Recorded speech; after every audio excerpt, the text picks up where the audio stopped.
I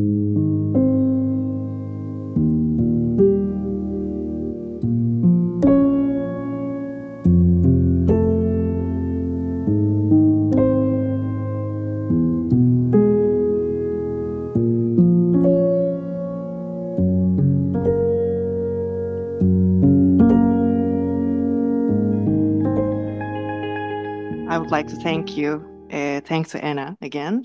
Our next guest is Krish Wells. I'm just going to start by saying what a privilege to be representing the West and the East in one go. Thank you. I'm just going to touch very briefly on what the previous three talks were on, which was on motherhood and Laura Barnett's perpetrator and victim belonging to the same system. And now I'm going to add Anna's houses and deaths exists in the East and West. So hopefully my presentation will answer some of the questions that I'm bringing today. Essentially what I'm trying to say here is perhaps it's time for us to rethink the concepts of the West and the East. Because I think globally speaking, every country has the same structure. Every country has a capital city, traffic jams, and the works. So does the semantics pertaining to our modern day life can still be categorized as the East and the West when the West is in the East and the East is in the West? What can you expect today? I am going to be talking very briefly about the history of Malaysia, which was known as Malaya during the British colonial times, and how I experience becoming an A as soon as I land at Heathrow Airport as part of the BAME and how complex it is, but equally how I have experienced the BAME, which is Black, Asian, minority, ethnic, makes sense in the UK. I understand it now. And also I'll be using Heidegger, Nietzsche, Kierkegaard, Sartre, and then come back to Heidegger again, but in relation to our modern world, using Maslow's hierarchy of needs. And I will also be hopefully passing on or inspiring you to think that the existential modality is ripe as a tool for bridging the East and the West within your own lineages, in your work, and why, unless we as individuals in the modern city, in the modern metropolitan, do not participate in building bridges and becoming bridges ourselves, the chances of the concepts, value systems, and history pertaining to the West and the East will continue. And I will also show you how I've personally used Emmy van Deuzen's 4 dimensions in addressing and separating the direct implications of the British colonial directly related to my family, and how I've separated it to my next generation, which is my niece, and told her, this part you can no longer play the colonial bashing card. Now you have to make your own decision. And I will end hopefully by saying the continuation of using the terms such as the West and the East will aid the Old West and the Old East narratives to perpetuate myths in 2024 and beyond. So we have a personal responsibility, and therefore I am suggesting that we think and ask this question: do we believe in the Sartre's theory when he said that we have choices to make? So I'm starting with a very tiny, brief history of Malaysia. During the colonial times, British colonial times, it was called the Malaya.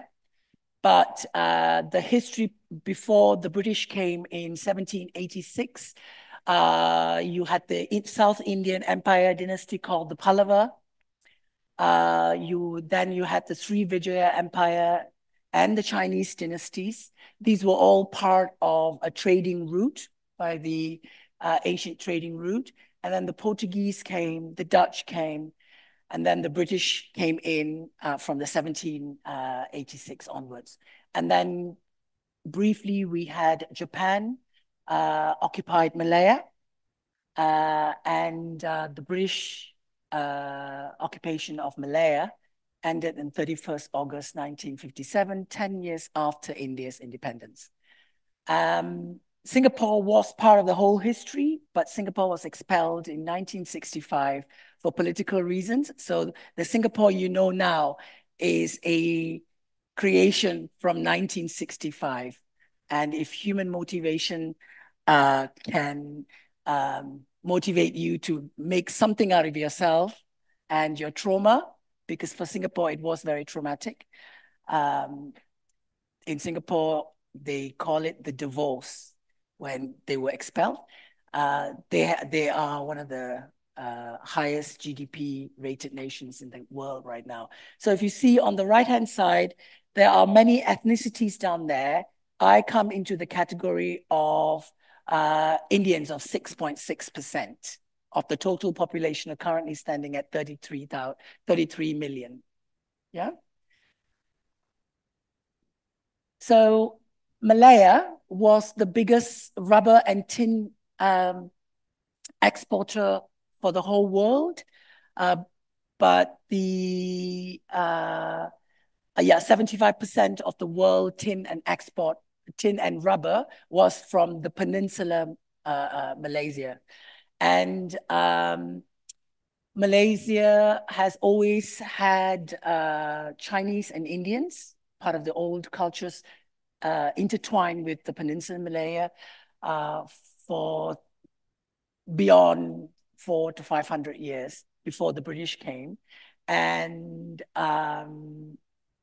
the Chinese were brought from the Guangdong province in China to work in the tin mines, and Indians, South Indians from the states of Kerala, Andhra Pradesh, and Tamil Nadu were brought in to work in the rubber plantation. And that's how my lineage started in Malaysia. And so this is a particular advertisement that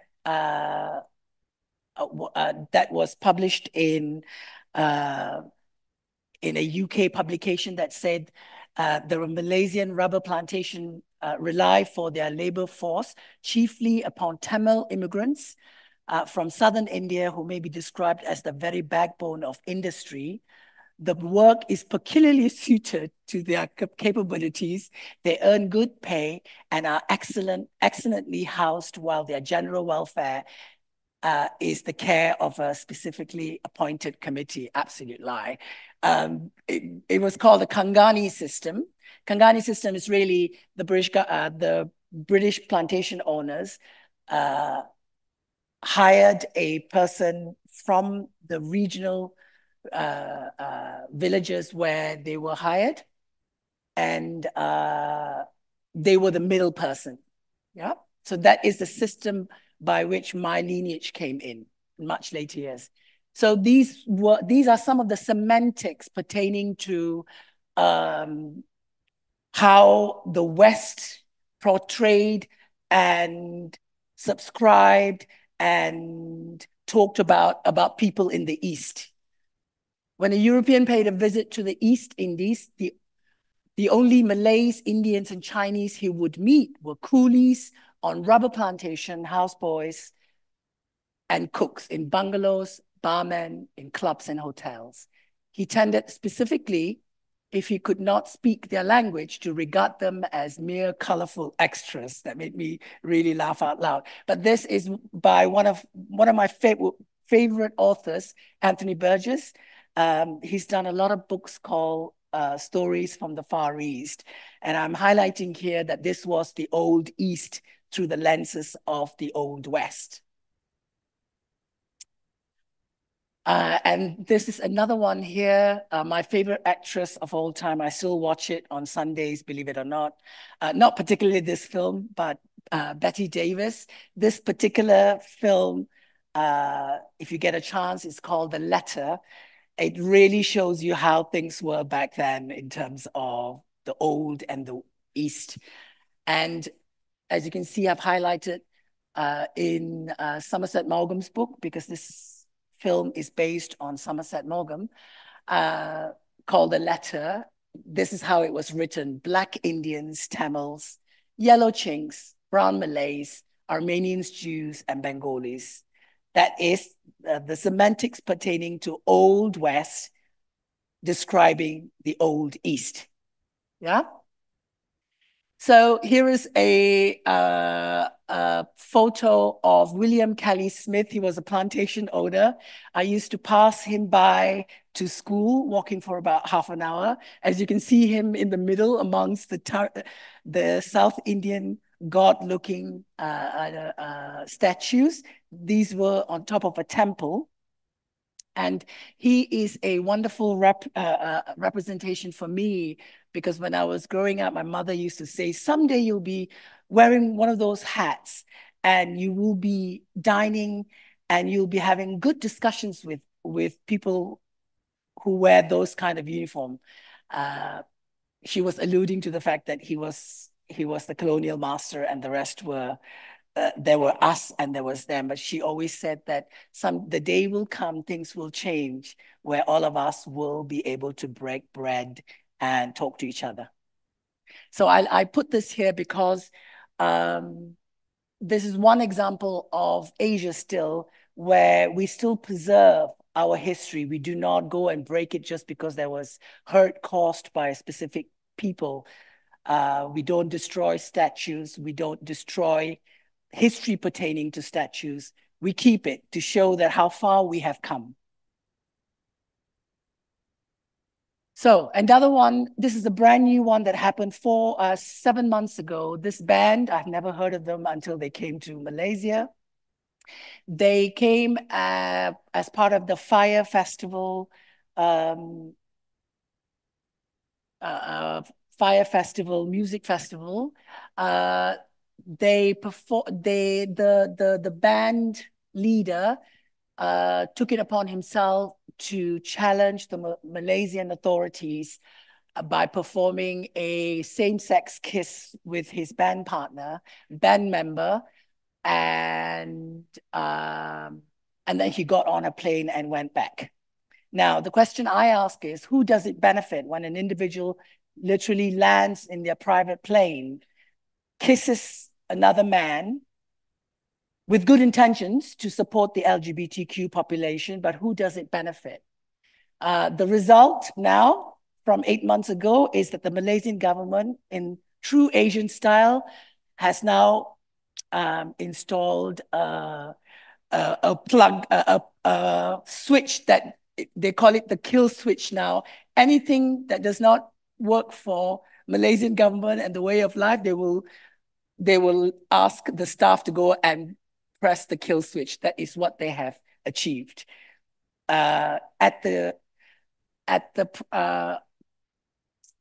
achieved this at the price. What is the price? The price is the work that has been going on for LGBT, HIV was now up for debate. So what have they achieved? I will discuss a tiny bit more later.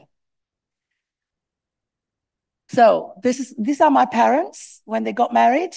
That's my system, the system I mentioned earlier, Kangani system. Essentially, using the colonial terms, we were coolies of standing. And it was very popular, the system, in Malaysia, Myanmar, and Sri Lanka. And whilst I was looking into the Kangani system, I came across the red rubber system related to Belgium's colonial history. That was severely brutal, much more brutal than the Kangani system. The Kangani system is really a system where people who wanted better lives took a ship I think it was called HMS Rajbal, from South India to Malaya. As soon as they landed, you were huddled into a transport. I don't know what transport was used back then, into the forest, because rubber plantation was in the forest. So that's how I started. Those are my parents. My mom, as you can see, I still don't know the English word for this, for the bit that hangs. For the bit that hangs, that is an indication of her class. The more economically well off you are, that bit that dangles on the right-hand side, in Tamil it's called Tavani. The longer it is, the classier and economically well off you are. Just a tiny bit of anecdote. My mother started working in a estate plantation owner's home, and they were British, white British. And she became a maid for that home at the age of 10. And she had many stories to tell. And when she started there, she did not speak English, but she was determined to speak English by the time she left the service. She started imitating her English mistress, and then continued to read Reader's Digest, and she really mastered it before I was born. So that's why English was part of our home, on top of Tamil, Malay, and Chinese. So she shared the story of Margaret the Narc, because she was, while she was a maid, she used to steal the expensive macadamia nuts that the mistress used to buy for the parrot. And the parrot, she used to steal from the parrot and she ate it. And one day the parrot called her a thief in front of the mistress, and the mistress found out. And she made amends to this parrot for the rest of her life by feeding birds for almost 40, 50 years. And Toast of Home, she shared with me a story of how her first introduction to a toaster was when she heard the mistress saying, whilst eating the toasted bread, "Oh, it feels like home." So she thought, with her limited English, that if you put your hand into the toaster, that it will make her feel at home. But I shared this to show you that that's how she started in terms of learning her English and how determined she was. And then she constantly said, "Edith, Edith, Edith." I only recently found out who the Edith was, which I will tell you a little bit further down. This was my school, started in 1896. It was called the Etonian of the East because the plantation owners' children went there for boarding school.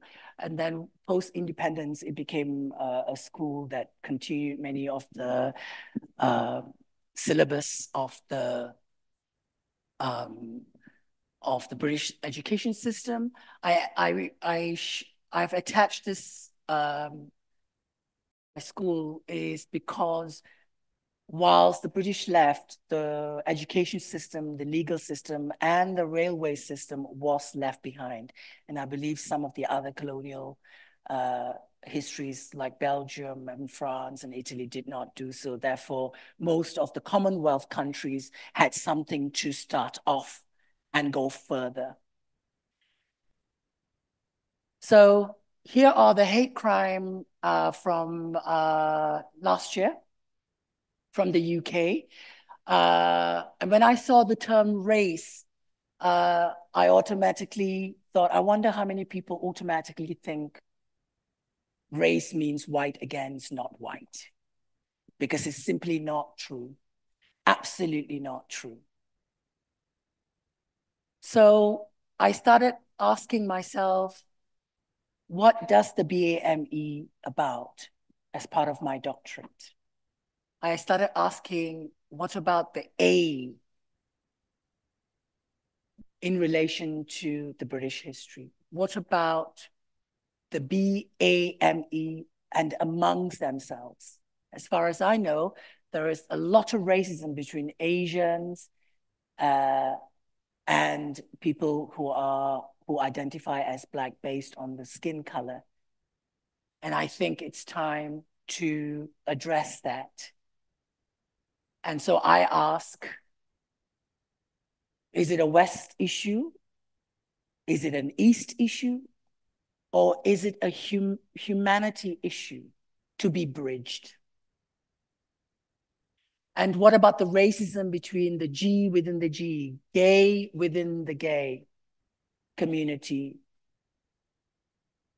And so here are some of the issues that are now being spoken of. There is a lot of racism between the LGBTQ and an astonishing 80% of Black men, 79% of Asian men, and 75% of South Asian men have experienced racism. And so whose job is it to address that in the UK? So I've started asking that. I've personally experienced many of these instances, and it varies from between, do you cook curry to are you an escort? By way of my being the odd one out. But again, is this an Asian issue or is this a Western issue? I question that. And just a few days ago, this lady who's an MP in Malaysia was targeted because she stood up for something. And on the left-hand corner, it literally says something really horrible, which I can't even say it. Chinese, you shall die, just you wait. So again, I'm asking, if Asia was truly a collective, elderly, respecting region with its collective approaches, will this appear, or is this a new Asia? Again, I am trying to suggest here that the West and the East is a myth. So, pluralistic collective approaches. Asia, is it a yes or no? Different to the West, individualistic approaches, yes or no? I'm suggesting that around the world, no matter where you are, we are only now divided between, are you rural, are you urban, or are you suburban?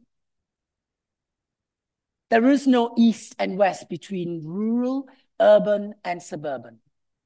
So therefore, I'm saying that we need to rethink the concepts of the East and the West, because there is no East and West like 100 years ago. So I have used Emmy Van Derzen's 4 dimensions to differentiate between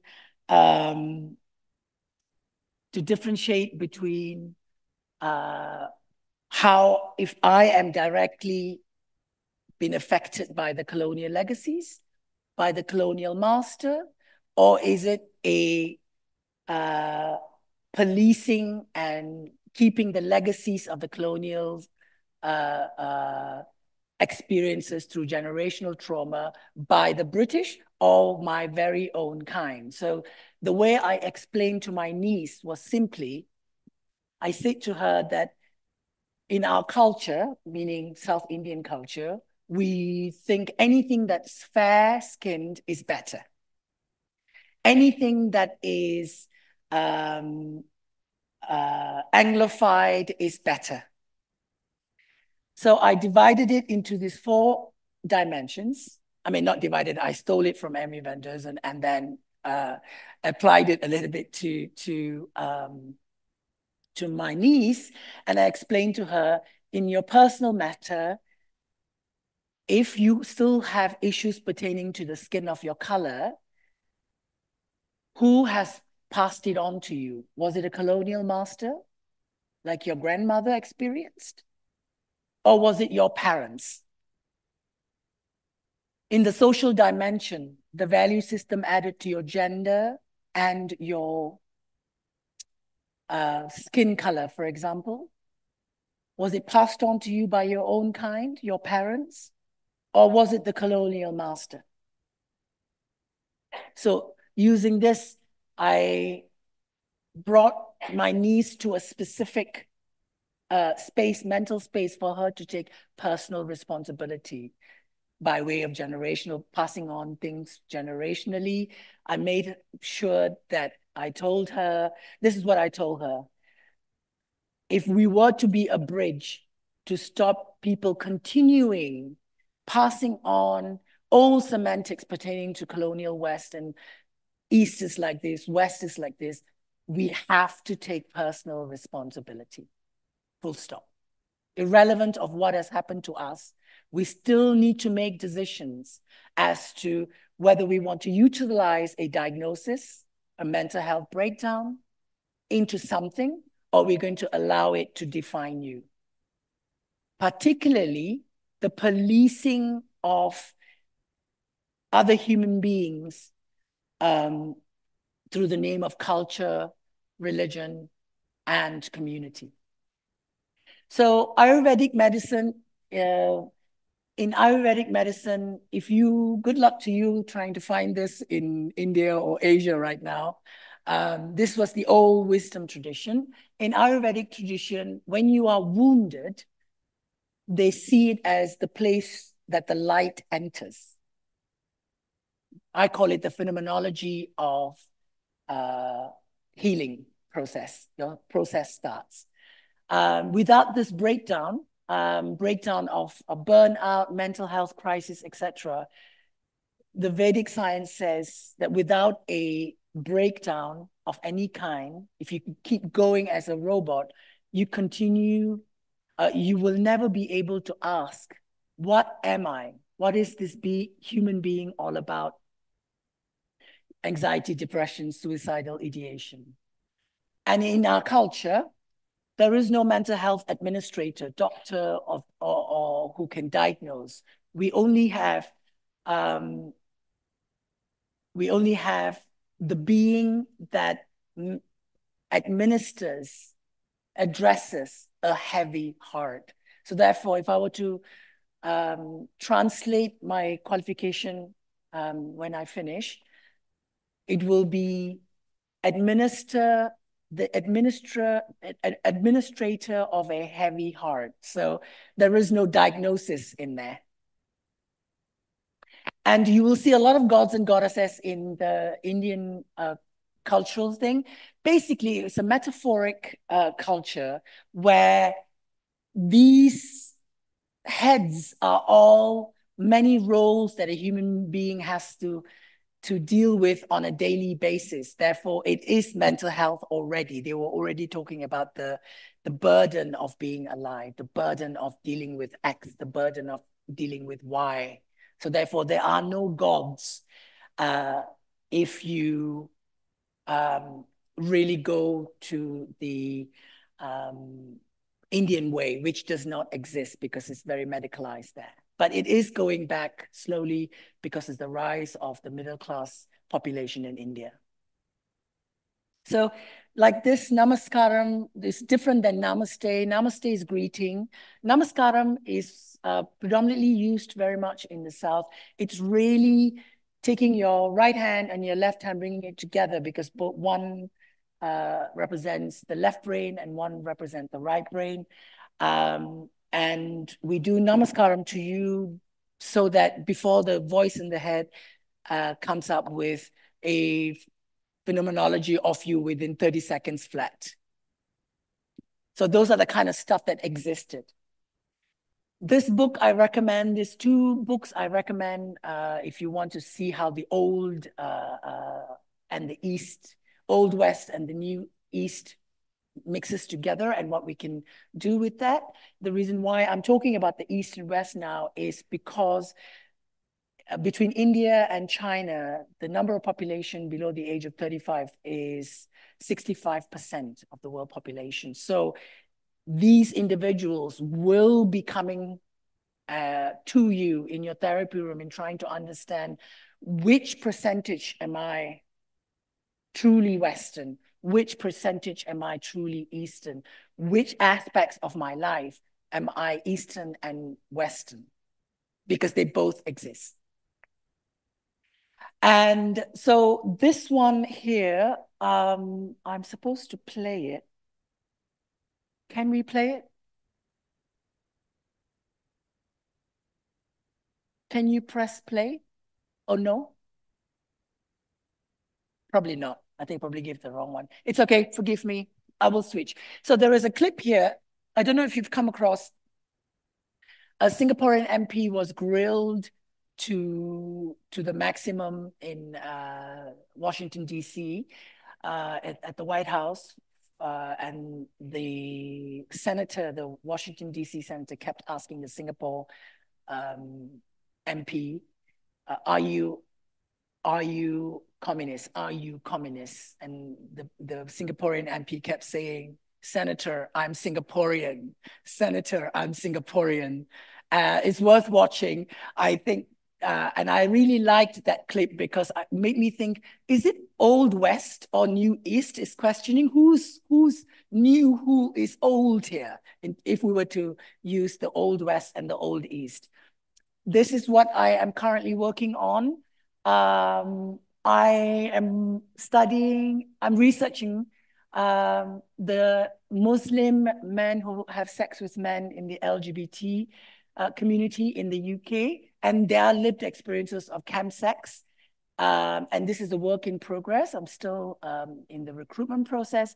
What I find so far is that whilst my participants are first and second generation born in the UK and who identify as British, they have Muslim family backgrounds and they identify as either men who have sex with men or LGBT, and they have experienced chemsex. Chemsex is a new phenomena where people come together and use many different types of chemicals, of illegal drugs of many kind, and use it to enhance their sexual experiences.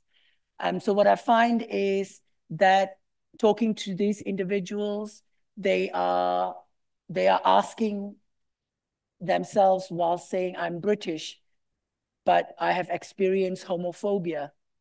Homophobia started when, I asked them. They say it was at my home. So how can that be an Eastern thing? So I question whether their homophobic lived experiences are the monopoly of the West or the East. So I'm very excited about this research. My own Cartesian split, if you like, happened when if you grow up in Malaysia, on the official form, you have to put Indian in the official form for anything. But when I first was forced to go to India, I was never interested in going to India because I don't have any relation to India for the last 150 years. I consider myself Malaysian with Indian heritage. The driver that we hired said, oh, I will get you 2 tickets. I will get 2 tickets, 2 local tickets and 1 foreign ticket. In India, they have a system. You pay 25 rupees for a citizen of India and the foreigners pay 250. So I said, yeah, sure, okay. And whilst waiting, the guy in the booth literally shouts at me and says, you are not Indian. You are not Indian. And I was frozen. I'm going, oh my God, because you've carried so much of Indian history growing up as an ethnic minority in Malaysia. And so the only reaction I had at that time was, do I look like a white man to you? And I said it in the local language. Literally, I said, do I look like a white man to you? And the guy said, well, if you are born and bred here, show me your Indian ID. So that's when I knew something is not right here. So I started questioning all this for the last 7 years, right? So then that led me to a situation, and I have processed this with my very kind-hearted therapist at that time. So please don't feel bad. It's been processed. I'm better for it 4 years later. So when I was sitting in a cafe in Munich, and every year I used to go to Munich because I have people who I consider family, uh, um, and I used to go there for many years. And I've stopped going for the last 5 years simply because after the first Saturday of every December, we'll always go to the first day of the Christmas market, and we used to get terribly drunk on that blue vine. And the next day, I sat with a friend waiting to go to the airport. A lady passes by, and she stops in front of me, and we were just doing the French thing, having a couple of drinks. It was sunny. I had my sunglasses on. I just thought, can life get better than this? But the lady stopped by, spat at me, and called me a cockroach and said that I ought to go back. So that kind of added to my confusion of what is going on here. Like I said, it's been processed, it's good. So the only person I could think of was my therapist at that time. She identifies as a white South African Jewish therapist. So I told her what happened. And she gave me an emergency appointment as soon as I came back. And we sat together. And because I already said what I said whilst I was booking the appointment, my therapist, Joey, sat with me and just cried. So what is that phenomenology? Was that East phenomenology that really helped me beyond semantics? Was it her whiteness? Was it her South African history? What was it that went beyond words to help me in that moment? Because I have grown up with a lot of racism, microaggressions, everyday racism, people checking their wallets as soon as they pass you, but not blatant one like that. So the phenomenology of the East and West exists everywhere. Therapy is not about semantics in its whole. It's something else. So I'm very grateful for my Joey. So then I started asking, what if I am the problem actually, carrying all this history of my ancestors, of rubber plantations, white masters, rubber plantation owners, trying to fit myself into the UK, EU, etc., etc. I started wondering if I was the problem, if I am contributing towards the problem. My conclusion was yes, I was actually, because I haven't really actively deconstructed my colonial past, my colonial family's past, my lived experiences, and who policed me. And where do I go from here? The result is I'm here today talking to you about it. So I say that the existential modality is a wonderful tool that can fit anywhere. I've tried it. I've tested it. I keep testing it with my clients. I always use the 4 dimensions as an entry point in terms of diagnosis. I always ask if, for example, if a client says you have depression, I always go, which of these dimensions is actually causing you the depression? Is it the stories in the social dimension, lack of partner, lack of a lover, lack of sex, lack of what is going on? And I use it as an entry point to take away from the diagnosis. So it works brilliantly for me, and I'm still testing it out with many different groups. So I'm going to skip that. So a tiny bit of questioning. Heidegger, I have time? Oh, very good, because I'm rushing through. I like Heidegger very much. I think Dr. Eakos and Esgy likes them as well. So I question Heidegger's human givens, is that the lottery of birth, the human givens, is it part of a real natural thrownness?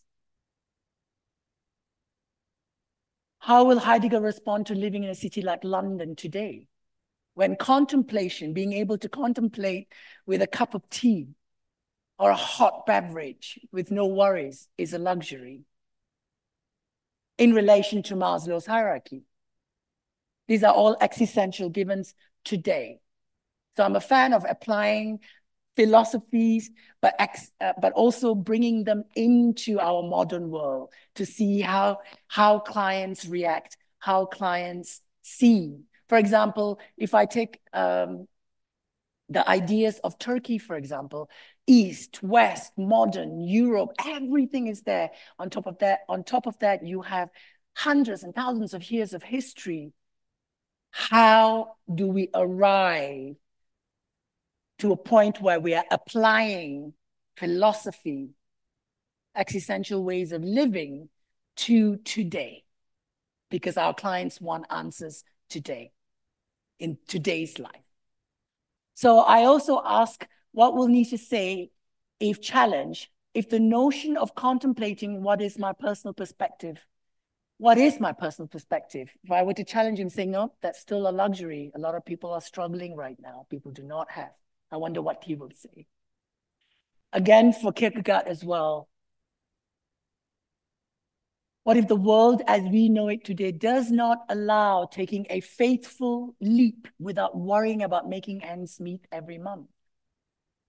How can I exuberate philosophical approaches, yet knowing that my client is concerned about feeding their child?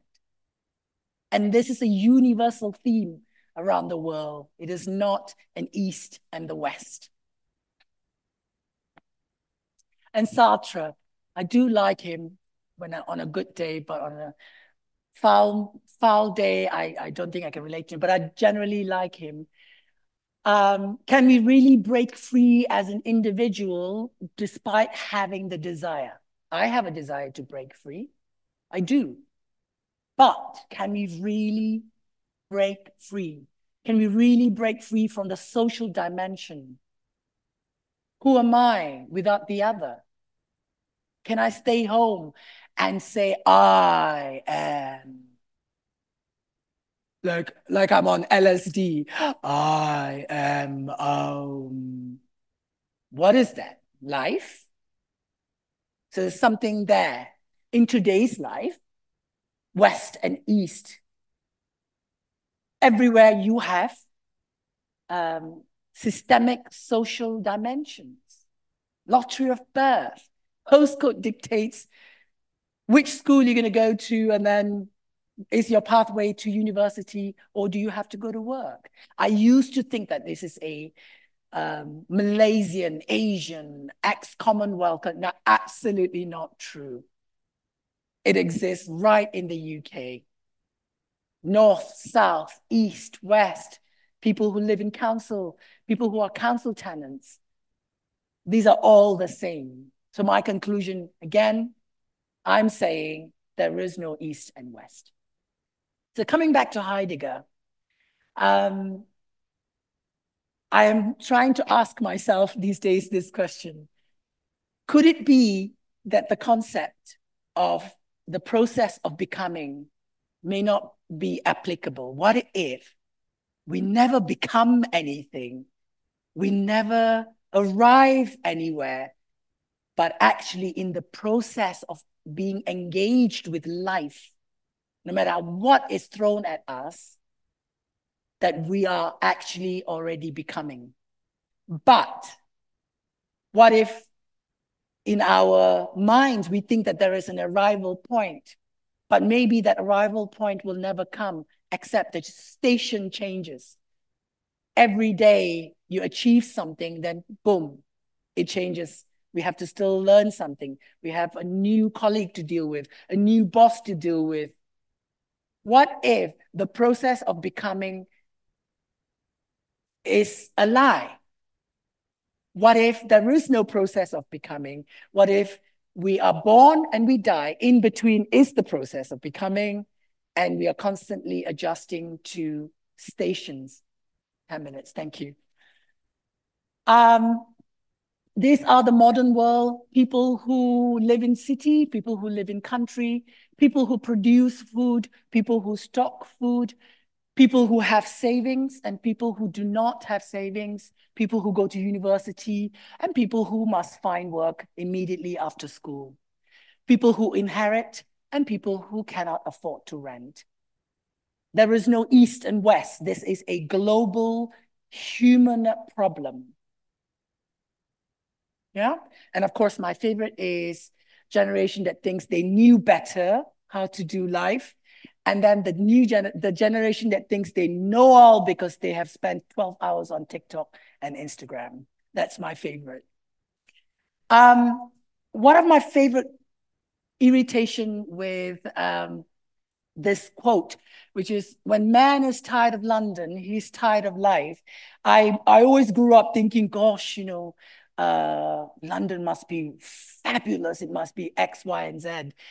But where I am right now, I can politely say to you that there is the Old West there, because at that time when Johnson wrote it, there was no place like London, so it made sense. But now I'm saying that because every country in the world has rural, urban, and suburban, should the new new saying, should it be, when man is tired of a metropolitan, he's tired of life? It's truly applicable, is it not? Because in the city life, people are making ends meet. People are trying to cut costs, trying to look good, trying to smell good, trying to pay bills, trying to be a mother or a father, trying to come home exhausted, coming home exhausted and trying to put up a smile so that the child sees that the mother and father still loves them. Because I've learned that when you're growing up as a child, all we are looking for is, does my mother's eyes light up when they see me? Not the sweet in the hands.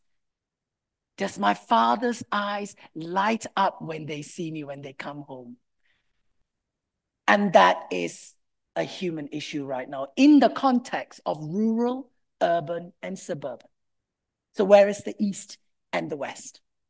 So what I'm saying here is, the world has been, for whatever reason, we are where we are now. The fact that I got on a plane, got off a plane, my passport got stamped, got into a cab, went to a hotel, and today I'm speaking.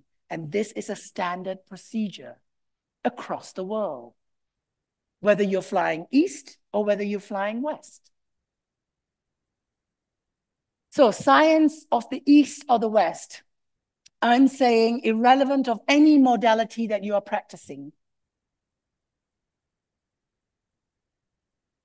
all of your modalities must be inclusive in taking into consideration a human being that is simply asking answers to 4 questions. I stole this from Oprah Winfrey, that's changed my life 15 years ago. So she said, in her 30 years of interviewing thousands of people, she said, it turns out, irrelevant of our economic background, whether we are religious, whether we are not, whether we are poor, black, white, and the othering and the labeling list, as you know, goes on, is that the answers to 4 questions we are constantly nurturing at the pit of our stomach. And I truly believe this, which is, do you see me?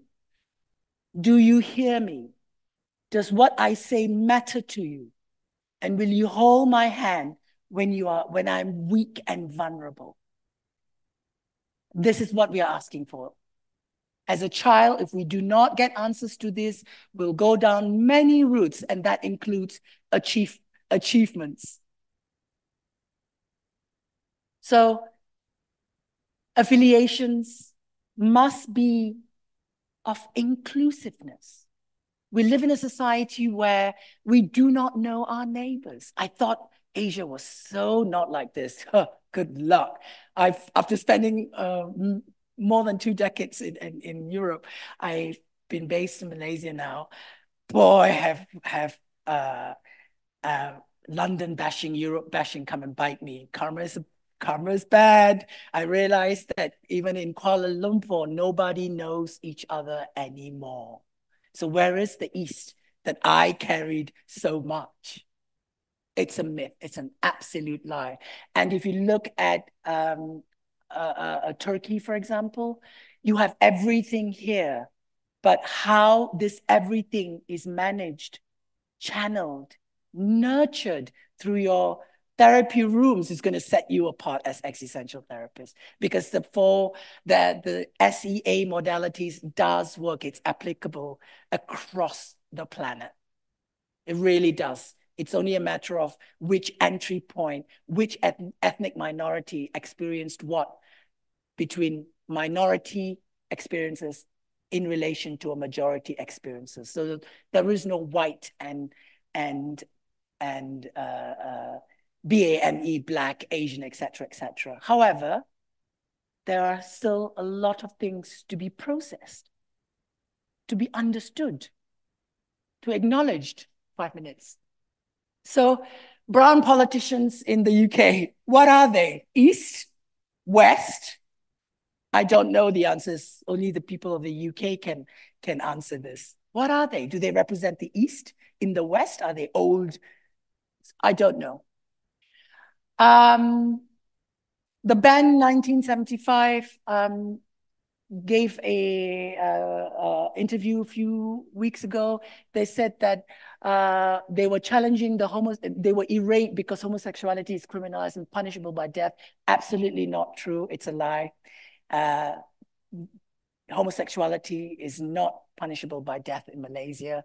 It is just frowned upon. That's all. But in social dimension, no one gets arrested and beaten up.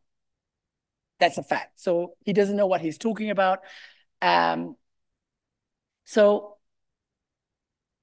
in relation to the colonial thing, the Section 377, it's the same law across the former British colonies in the Commonwealth country. It's Section 377.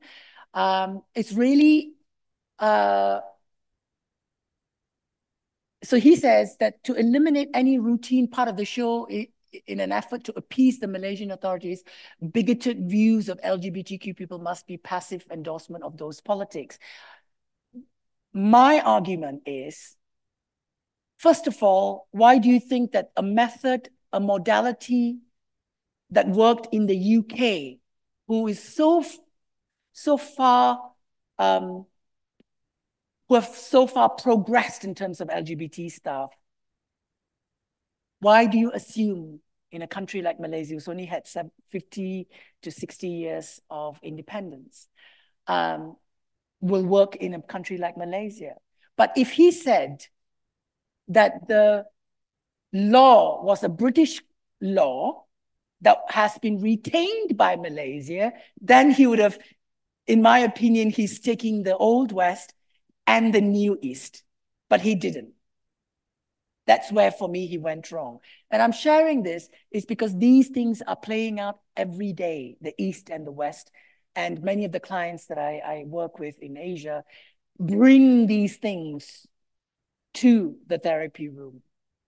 And the former British Prime Minister Theresa May is the only one who actually mentioned that these were part of the British history. I'm going to skip this, but I just want to say that Malaysia, Turkey, and Vietnam have been taking on the West rubbish. Basically here, the recycling, everything is sold to a poor country to take through. And now they're saying no. And these governments, the top 10 countries on the left, are not very happy about it. So is this a new East, Old West that nobody knew about? But these things are real. Current diagnosis, we're diagnosing people. I'm saying that the SEA world modalities are absolutely crucial to counteract this. 1 minute. So climate change, these are the statistics. What is the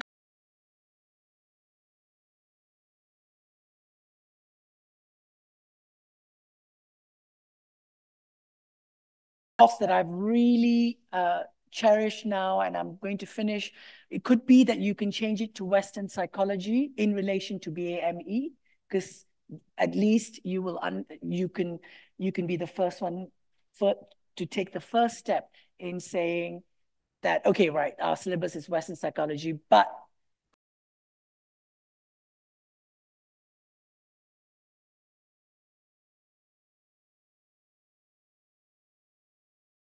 easier, for example, addressing the internalized colonial legacies, like I gave you the example of my niece.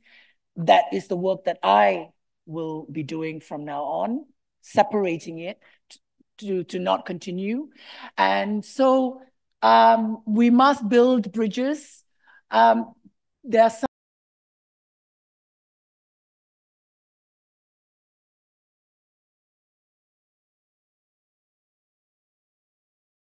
last year, I was feeling very, very, I couldn't breathe on that day. So I went for a walk. I ended up in Leicester Square and I was sitting, and then I saw this Edith Cavell. So I realized Mother has been talking about Edith Cavell, who advocated that being nationalistic is not enough.